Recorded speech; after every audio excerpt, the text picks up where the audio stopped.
A jar of sour wine was standing there.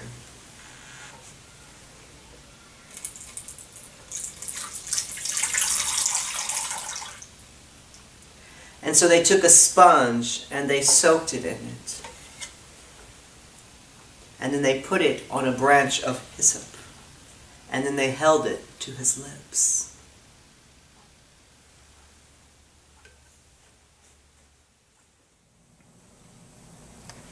Nailed to a cross on the edge of death, Jesus, knowing that it was all now finished, said, "I thirst. I thirst."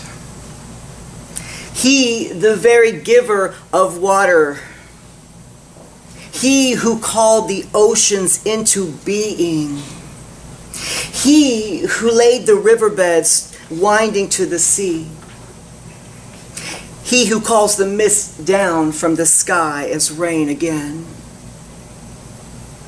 he who sprinkles us with living water, he who formed our very bodies, that the waters of creation now flow through, he who created the tears that we cry, and a place of hope that receives them all. Nailed to a cross, Jesus Christ on the edge of his death. He cries out. He whispers. Does he moan? Does he pray? I thirst. I thirst. The word that became flesh, now bleeding. Our very word bleeding tonight. And so tonight we gather with him on the edge of death. We gather and we behold him in this place. We gather and we behold him in his thirst. And oh, how death brings forth thirst.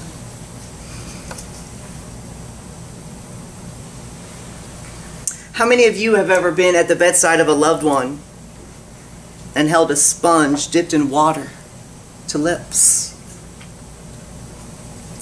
How many of you have reached into that cup of ice chips and tenderly and slowly lifted it to a mouth on the edge of death? You've held straws, you've wiped brows, you've put on chapstick. How death calls forth thirst. And it's a thirst for so much more. Thirst, for forgiveness. Thirst for closure, for peace. That thirst for acceptance. That thirst for do-overs. How death calls forth thirst. And not just the thirst of the dying, but the thirst of the living too. Is this not the same?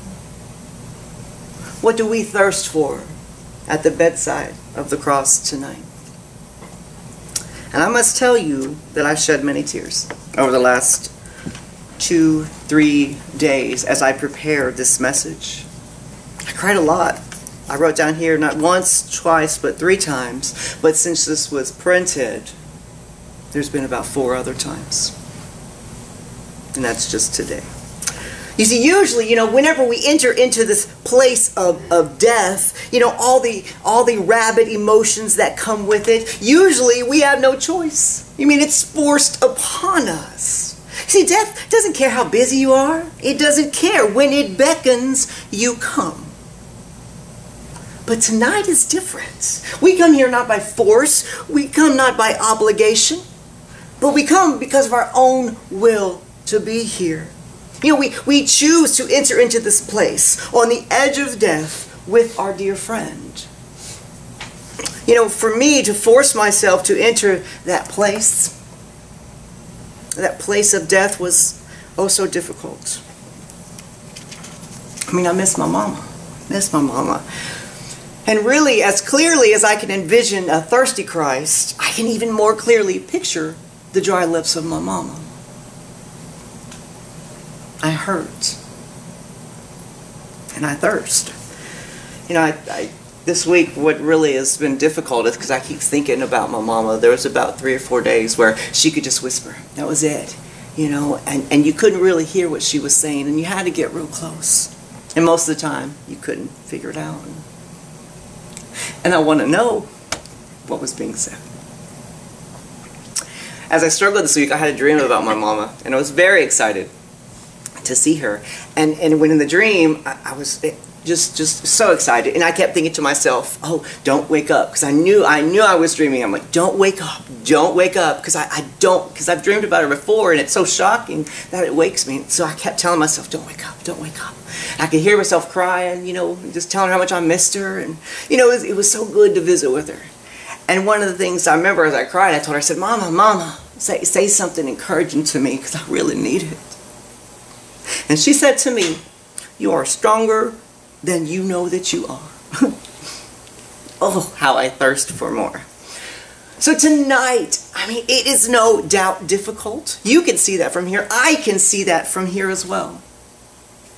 The sad eyes you see, I see about 30. You know, but tonight is not supposed to be easy. You know, Christ chose not to skip this, and so neither shall we. You know, when there's a wreck on the road, you can see the red flashing lights far ahead, but it's really hard to really see what happened. Traffic is usually backed up, not because the road is closed, but because everybody wants to see. People slow down to stare at the crushed metal and the broken glass, unable to look away. They look around for victims and survivors or blood. But today, the wreck is right here. We have all pulled over to see what's happened. And it's horrible, and it's gruesome, and it's shocking, but we can't look away. We want to know what happened. We must know what happened. God insists that we cannot understand and that we cannot experience Easter until we have fully entered into what has gone before it.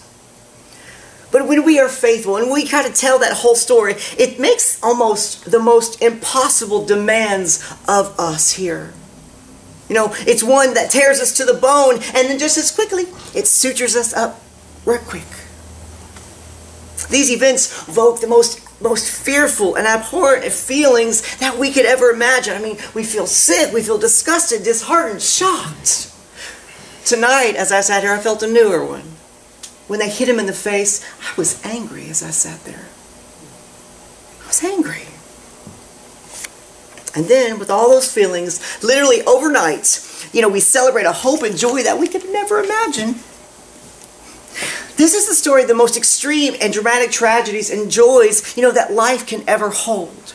Jesus lived the extremes so that we would never doubt that he is capable of understanding anything that you might experience. Because of Good Friday, we never have to doubt the presence of God with us. We never have to say, Lord, why have you forsaken me? Because the one who felt abandoned promises us that we will never, ever be alone. I mean, what could we ever say to him or do in our lives that could shock him after this? What can he ever see in our years that could trump what he's seen or felt? How could we ever question God more deeply than he did? And I really believe that Good Friday is essential. And I will confess to you that Good Friday has shaped me and deepened my faith more than any Easter service ever has. Because this is, you know, the resurrection. And the resurrection without sacrifice is devalued and it's diluted. Good Friday changed me. And it changes Easter. You know, this is a story that goes from garden to garden, from quake to quake, from peace to being shaken. Many of you are acquainted with sorrow and grief, some all too well. The gospel that was read in all its details, it brings us together in this death watch. You know, we stand at the foot of the cross, we suffer with our friend Jesus, and we see him there, we see him draw his last breath. And it's just an opportunity not only to share in that experience, but to draw strength and to draw comfort from one another here tonight. You know, there was a lady whose husband had just died, and she said, you know, I was in the kitchen when I heard a noise, and I went to the living room, and I found him, and he was slumped over in his chair. And then with her eyes looking up and her hand on her head, she said, I was in the kitchen. I was in the kitchen. See, I believe it's very common for people to replay the details when they lose a loved one. You know, to make sure that they have the story right in their mind so it's not forgotten. You know, but also to make sure that there wasn't anything that they failed to do. Tonight we replay the details of our Savior's death for that very, very same reasons. To make sure that we get the story straight. But also to find ourselves in the story and to consider our own failings. You know, I wonder if the characters in today's gospel, the people of the Passion, have any regrets and failings of their own. Moments when they wished, in fact, that they could do things over. I wonder if Judas regretted his part in his story. I mean, he remembers, you know, the Last Supper that they held in the upper room. I mean, my gosh, how many hours ago was that? 6? Maybe 7? I don't know. After he left, he went straight to the chief priest to sell out his friend. And then there was a short walk, you know, that went through the darkness of the Kidron Valley, quickly through the slope of the Mount of Olives. The whole thing lasted not even 5 minutes, just a blur. It was a few words. It was a kiss, some angry words from Peter, a scuffle, the dropping of an ear. And then Jesus was taken. Taken away. In his hands, Judas now held the little bag that held the 30 pieces of silver. I mean, how much is betraying a friend worth in those days? How much is it worth these days? He hadn't even bothered to count it. You know, through the long night he waited. He was hanging around the edges of the crowd, listening for some word to see how things were going, to see what exactly was happening. I mean, what exactly did he expect? Did he believe they were just going to arrest him? No one really knows. But we do know that if by midnight he wanted to see Jesus die, by sunrise he had vehemently changed his mind. Suddenly there was a commotion in the courtyard, and Judas saw that Jesus, you know, kind of as he was being led away. Now he didn't see him clearly. He just saw a glimpse of his beard, the solemn eyes, a fading friend. But he knew that it was him. That moment was just too much for Judas. He was overwhelmed with the thought that Jesus was going to die. And in that moment it came in a blinding flash inside of him that he had made a grave, grave mistake.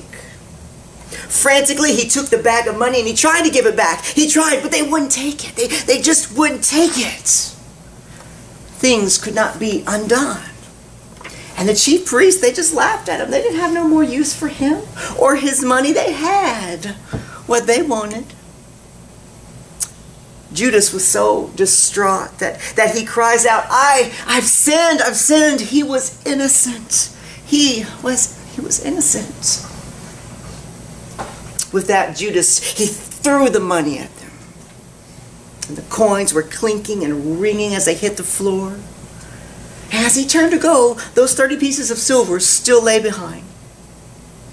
Judas lost not only his Lord, not only his reward, but he was about to lose much more. It was too much for him to handle. The word says that he went off and that he hung himself.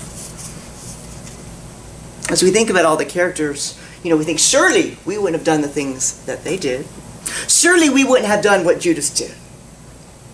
Have you ever chose money over a friend? Over a relationship? Have you ever made a deal with the devil that once brought out into the light mortified you? Have you ever done a friend wrong and then felt really sad that you did?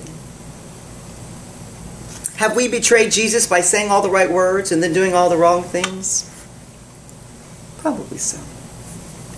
Surely we wouldn't have done what Peter did, would we? fall asleep while Jesus was scared, while he was worried, while he was praying. Jesus begging him to stay awake. Peter fell asleep twice. Would we have pulled out our sword? Would we have just let them take Jesus away? Would we have demanded, take me too? Who knows how we'd react in those circumstances? We like to think that we would know. But much like having a gun pointed at your face today, no one really knows. Would we say, I don't know this Jesus, not once, but 3 different times? And he didn't just say it matter of factly. No, I don't know this man. The word tells us that he called down curses and he swore at them. I don't know that man, with some explicit words that he chose. And then the rooster crows. And it was too late to take back what had already been done. Surely we wouldn't have done those things. How many times do we sleepwalk through life when time and time and time again Jesus calls us to be awake? How many times do people speak poorly about God or Christians? We just kind of stand by silent. How many times do you wish that you had stood up for a friend, especially when they really needed you, but instead let them be pulled away from you? We so love to do things differently. And I wonder if Pilate, if he would redo his moments as he looks back. Would he have changed his mind? Would he have finally listened to that intuition and used one of the 4 different times of opportunities where he pushed back? Would he have used those to set him free? Would he have listened? Surely we wouldn't be like that. How many times have we heard that voice telling us what the right thing to do is? And then instead we do what's easy, or what's popular, or what's expected. How many times have we not taken a stand? Surely we wouldn't do what Pilate did. Surely we wouldn't have done what the soldiers did, would we? Would we have flogged Jesus? Would we have pressed a crown of thorns into his head? Would we have nailed him to a cross? Would we gamble for his clothes or pierce him? No. Then again, good soldiers do what they are told every day. How many times have you gone along with something that you know is wrong because your work told you it was okay, or policy?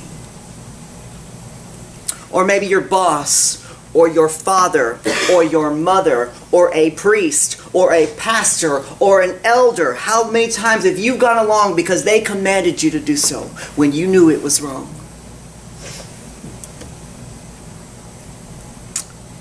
We would like to think we're not like these people, but even Joseph of Arimathea, who not only he only was a secret follower of Jesus, and only when Jesus died did he then come out and say, I love Jesus and I want to bury him. Can I have his body? How often do we live our truths in secret? How often do we care too much about what other people think? How often do we care too much about what people think about our faith or lack thereof? Surely we wouldn't be like those people. And what about Mary? Would we have been like a Mary? Could we be like Mary? Would you be able to stand there the long, gruesome 6 hours that she did while her beautiful son bled to death on that cross? Would you be able to handle 6 hours of torture upon someone you love?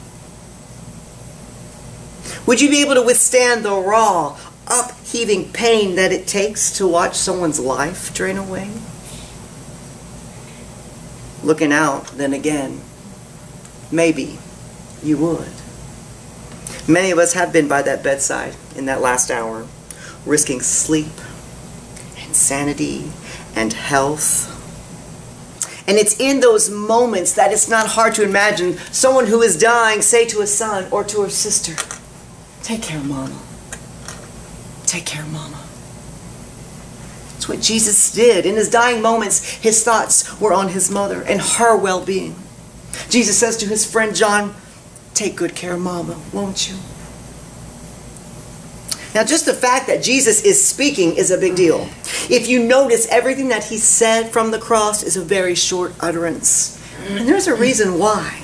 Being on the cross, immediately, it's the truth, your shoulders would be pulled out of socket because you're unable to stand for very long with pierced feet.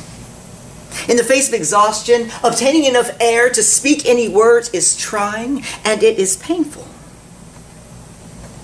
Whispers. Jesus would have to relax his muscles and use his swollen, bloody feet to lift his body in order just to get enough air to speak. But his mama was worth it. Jesus spoke other words on the cross that day. Today, you will be with me in paradise. My God, why have you forsaken me? I thirst. Father, into your hands I commit my spirit. It is finished. And with that, Jesus, he breathed his last breath, and that light was extinguished from his eyes. It is finished. The word tells us that as this happened, that the earth violently shook, that an earthquake, it rocked the land, jaws dropped, and hearts leaped, and the accusers gasped. What have I done? The veil that hung in the inner temple, it's the one that kind of kept the commoners out, the one that only the high priest could enter once a year, that was torn in half. 60 feet high, 4 inches thick, that curtain was torn in two, opening up that place of God to all forevermore. The word then tells us nature was not done yet. The word tells us that in broad daylight, the skies grew dark for over 3 hours. Much like it is in this skull place that we gather in now. Golgotha is where it all happened. Golgotha means the place of skulls. Golgotha is the Greek word for Mount Calvary. We are Golgotha. We are the place of skulls, not just tonight, but every time that we come here to worship. In today's story, there are two people who do not get a lot of credit in this narrative. And, for me, they are heroes in my eyes, in a cast of characters who are filled with demise. Perhaps it's because they are unnamed. Perhaps because we get so sidetracked with the tragedy that we forget about kindness that could be sprinkled in it. The first hero is the unnamed disciple. And I haven't seen any other commentary on this before. But when the soldiers came to the garden to arrest Jesus, all but 2 of the disciples, they scattered. They were gone. They made tracks. 2 faithful disciples follow as they were taking him away. It was Peter and this unnamed disciple, called the other disciple, not the beloved disciple, the other disciple. Tradition holds that it's John, but nowhere, and I repeat, nowhere does the word nor any other literature of the time say so. He remains unnamed. Once they got to the high priest's courtyard, the guards didn't know Peter, and so he kind of had to wait outside. But this unnamed disciple, he sees that, and he comes back, and he talks to the woman on duty. And he pulls some strings and says, hey, come on. You can come now. You can help in any way that we can. Come into the lion's den. Come into the kangaroo court. But Peter proved to be useless. Denied Jesus at every turn. But this unnamed disciple clearly is the most faithful of the moment and the one who went the furthest with Jesus that day. The other hero in the story comes at the cross itself. You might wonder why is there a container, of sour wine there at all. The liquid mixture is actually called posca, and it was a drink that was very, very popular with soldiers of the Roman army. And it was made by diluting sour wine and vinegar with water. It was inexpensive, and it was considered more thirst-quenching than water alone. It prevented scurvy. It killed harmful bacteria in the water during those days. And that vinegary taste made the bad-smelling water easier to drink. The soldiers had brought polska, the drink of choice, to sustain them during their crucifixion duty. So when Jesus whispers, "I thirst," there is no doubt that one of these soldiers, not caring about what other people thought, not caring about what kind of trouble he could get in, but he offered a weakening Jesus a drink of polska from his own supply, using his own sponge from his own kit. Perhaps the reason both these figures are unnamed is so that we can take their spirit of kindness and righteousness and fill it in the blank with our names. As we ponder our place in this story and the do-overs that the characters today thirst to make, we consider the do-overs that we thirst to make in our own lives. I mean, if you've lost someone important to you, and perhaps you didn't get a chance to say or to do something that you really, really long to, I want you to know right now that they already knew. They already knew. And looking down right now, they know once again. If you saw someone that you loved, like our Christ, thirsty on the edge of death, and if that image is stuck with you, Jesus thirsts for you to replace it. For your loved one thirsts no more. Close your eyes with me. I want you to imagine your loved one sitting on the edge of a shimmery meadow with their feet dangling in the water. Oh, it shines. It sparkles. Can you see it? It sparkles like jewels afloat. They notice you looking, and you see the smile lighting up their face. Ah, you know the one. Like magic to you. Slowly they reach down with both hands as if to pray. But suddenly, as they do, they instead cup the living water that's tickling their toes, and they bring it to their lips. Ah, it's glory upon glories. They are now drinking from the crystal sea every day. And rest assured that they thirst no more. Open your eyes. That image is one to keep, my friends, in your mind. And if you're like me, if you thirst for more time like I do, then know that because of Good Friday and because of Easter, you will get that time. You will get that time because of this day. As we think about our loved ones and the bedsides that we've wept at, you know, maybe this is how we are supposed to enter into the Good Friday story.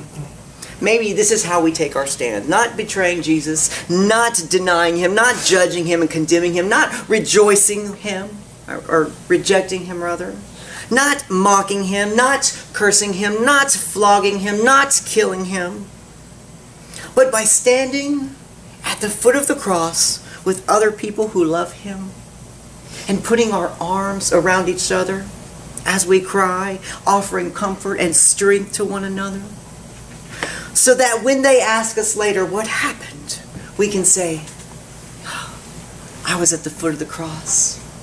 I was at the foot of the cross. And then you can tell the story in full knowledge, in full disclosure. If you are moved by the story today and you are thirsty to devote some more spiritual time with it, I highly recommend that you read and meditate upon Psalm 31, it's a Psalm of David. It takes you to that place where Jesus is at, and what he went through. So Easter is coming. That unquenchable thirst, that angst that you feel is about to be turned into something unspeakable and joyful. it is not finished.